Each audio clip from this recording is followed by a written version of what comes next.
Welcome to this deep dive into the freight market dynamics for the week of April 13th, 2026.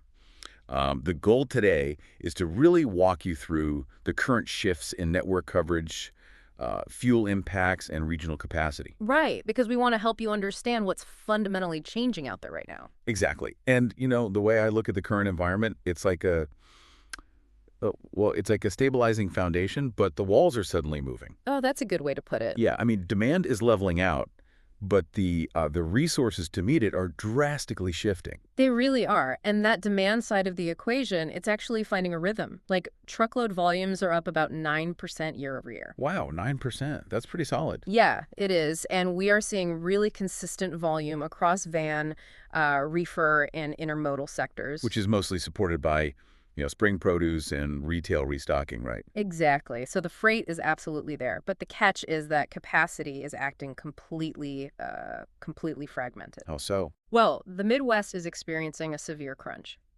We're seeing tender rejections over 18%, particularly around Des Moines. 18%. Wait, really? So nearly 1 in 5 loads is just being outright rejected by carriers? Yes, exactly. But then you look at the West Coast, and it remains unusually balanced. I mean, rejections are sitting comfortably under 5% out there. That is so weird. It's like a seesaw that's stubbornly stuck. I mean, demand is this steady weight, but all the capacity is bunched on one side of the board. Right, they aren't syncing up like they usually do. So why are these regions moving so independently of one another? Like, why wouldn't carriers just head out to the Midwest to grab all that available freight? Because this massive regional disparity, it isn't happening in a vacuum. It's being aggressively amplified by the rising baseline cost of simply keeping the wheels turning. You're talking about fuel. Oh, absolutely. I mean, the logistics environment is absorbing a massive shock at the pump right now. Diesel is sitting at $5.62 a gallon. Right, driven by the recent geopolitical conflicts in the Middle East. Yeah. And look, I know there's a ceasefire now, but the infrastructure damage means these elevated fuel costs aren't just a temporary spike. Yeah, they're sticking around. And this reality is fundamentally shaping carrier behavior. Carriers are becoming highly selective. Meaning they're prioritizing network decisions that protect their margins. Exactly.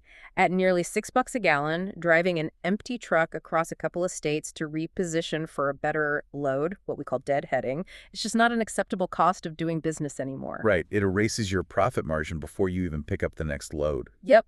So they stop chasing freight across the country to balance the network. Instead, they just sort of hunker down and operate strictly within their most profitable localized lanes. Which subtly creates a much more constrained and cost-sensitive market overall. Totally. It's anchoring a durable, higher cost environment moving forward. But hold on, if fuel is this elevated, I want to challenge the traditional view of fixed costs here. Okay, go for it. In a heavily constrained market like this, wouldn't an individual driver's actual on-road skill be the biggest untapped lever? What do you mean by that? Like, instead of buying newer aerodynamic trucks, doesn't a driver's fuel economy become the ultimate deciding factor in a carrier's survival? Oh, absolutely. I mean, capital is way too tight for massive fleet overhauls right now. So the difference between a driver getting poor fuel economy and one who understands, momentum, following distance, smooth braking, it's massive right now. Right. A single mile per gallon improvement across a fleet can mean hundreds of thousands of dollars in savings. Exactly. The carriers who survive in this higher cost environment are the ones evaluating and managing that specific on-the-road fuel behavior. So taking all this in, I guess, coverage and reliability right now really require understanding that capacity is incredibly unevenly distributed. Yeah, and those entrenched fuel costs are making carriers much more selective about where and how they operate. You just have to factor in that elevated baseline when planning out networks. Well, here's a final provocative thought for you to chew on. If geopolitical events continue to permanently elevate the baseline cost of simply keeping a truck moving, will this eventually force a complete structural redesign of modern, just-in-time inventory networks?